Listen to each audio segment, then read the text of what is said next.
God delusion is an advocacy of the belief that there is no God, that there are no gods.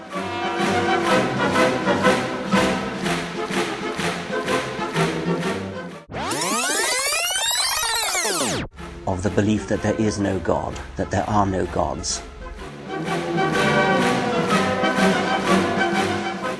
Belief.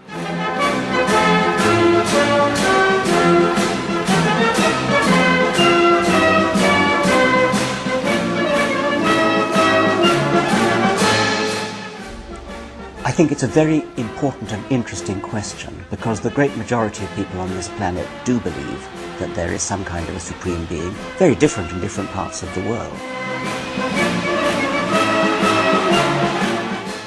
But I think it is a mistake. I think that it is an impoverished view of the world, but it's a very exciting question. Historically, it's always been very important to people, their belief in some kind of a supreme being. So it's not a dull question, it's not an unimportant question. And I give in the book the argument, I think it's rather a strong argument, that there is no supernatural supreme being, and that belief in such a being can, under some circumstances, be rather a bad thing.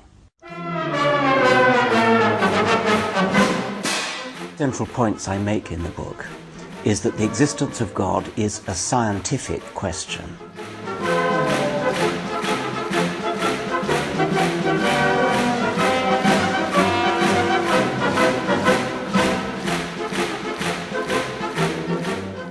Because there are people who say it's nothing to do with science, quite separate from science. I think it's a scientific question, because a universe with a God would be an entirely different kind of universe from one without a God.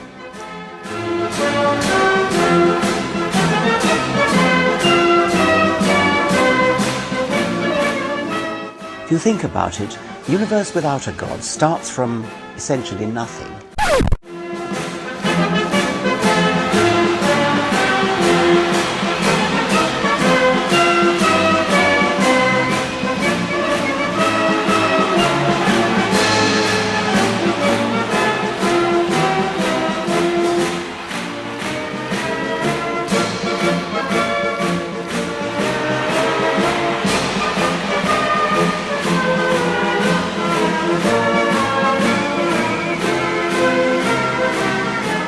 Builds up to the sort of complexity we see, at least on this planet, by gradual degrees, which we now understand reasonably well.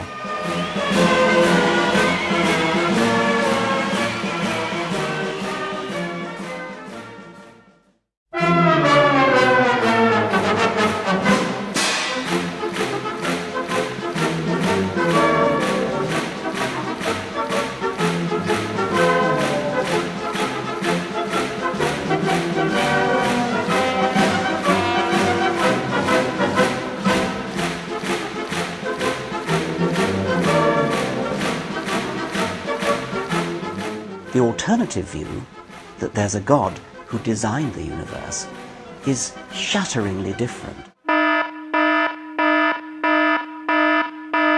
Because on that view there is an intelligence, there's complexity, there's design right from the start.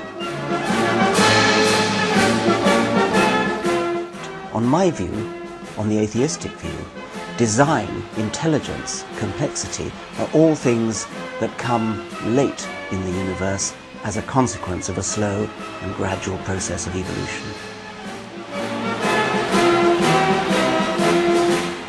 It is a preposterous suggestion that I sometimes frequently meet, that we somehow need religion in order to be moral.